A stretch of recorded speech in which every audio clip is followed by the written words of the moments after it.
السلام علیکم۔ آج کا سوال یہ ہے کہ زکوٰۃ نکالنے کا طریقہ کیا ہے؟ دیکھیں، بہت سے لوگ ہمارے معاشرے میں الحمدللہ اکثریت زکوٰۃ ادا کرتی ہے اور اس حوالے سے پریشان بھی رہتے ہیں کہ آخر اس کا طریقہ کیا ہے۔ تو آپ اگر توجہ سے سنیں گے، بہت آسان طریقہ ہے۔ دیکھیں، زکوٰۃ تب نکالی جاتی ہے کہ آپ کے پاس سونا رکھے ہوئے، چاندی رکھے ہوئے یا کیش رکھے ہوئے یا آپ کو کاروبار کرتے ہوئے 1 سال پورا ہو گیا۔ اب اس کا طریقہ یہ ہوتا ہے کہ جس وقت آپ کے پاس اللہ تبارک و تعالیٰ کے فضل سے اتنا مال آیا کہ آپ صاحب نصاب بن گئے۔ سوال یہ ہے کہ آپ کو کیسے پتہ چلے گا آپ صاحب نصاب بن گئے؟ تو آپ کو یوں پتہ چلے گا کہ 52.5 تولہ چاندی کی قیمت کے برابر آپ کے پاس اس تاریخ کو، اس اسلامی تاریخ کو یہ چیز آ گئی۔ اسلامی تاریخ اس لیے کہہ رہا ہوں کہ تاکہ اس زکوٰۃ کا حساب صحیح رہے۔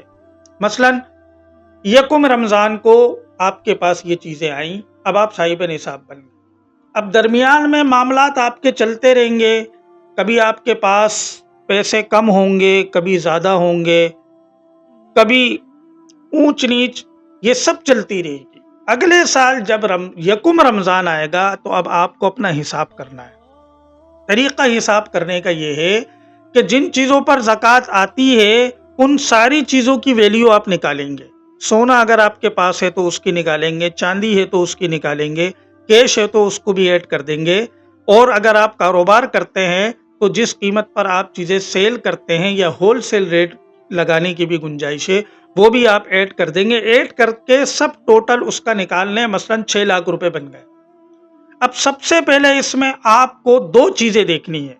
ایک چیز وہ کہ آپ نے کسی کا قرض تو نہیں دینا۔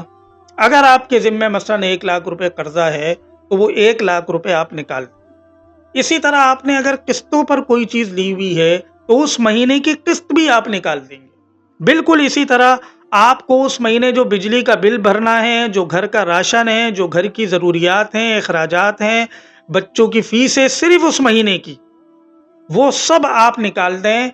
سب چیزیں نکالنے کے بعد اب آپ یہ دیکھیں کہ مجھے کسی سے قرض تو نہیں لینا۔ اگر وہ قرض ایسا ہے کہ آپ کو توقع ہے کہ 1-2 مہینے میں مجھے یہ مل جائے گا یا 3-4 مہینے میں مل جائے گا، یا جس کے پاس ہے وہ انشاءاللہ مجھے دے گا، کیونکہ دیکھیں بعض قرضے ایسے ہوتے ہیں کہ انسان نا امید ہو جاتا ہے کہ پتہ نہیں ملیں گے یا نہیں۔ ایسے قرضوں کو ملانا یہ ضروری نہیں۔ ہاں، ایسے قرضے جن کی ملنے کی امید ہے کہ فلاں کے پاس میرے پیسے انشاءاللہ مجھے ملیں گے، تو ان کو بھی ایڈ کر لے ساتھ۔ یہ اس میں آسانی ہے۔ ایڈ کرنے کے بعد اب یہ دیکھے جو اماؤنٹ بن رہا ہے وہ 52.5 تولہ چاندی کی قیمت کے برابر ہے یا اس سے زیادہ۔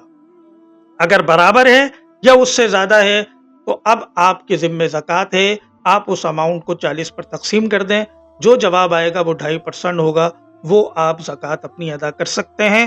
اگر وہ اماؤنٹ 52.5 تولہ چاندی کی قیمت سے کم بن رہا ہے تو اس کا مطلب ہے کہ اس سال آپ کو زکوٰۃ دینا آپ کے ذمہ لازم نہیں، کیونکہ اس وقت آپ صاحب نصاب نہیں ہیں۔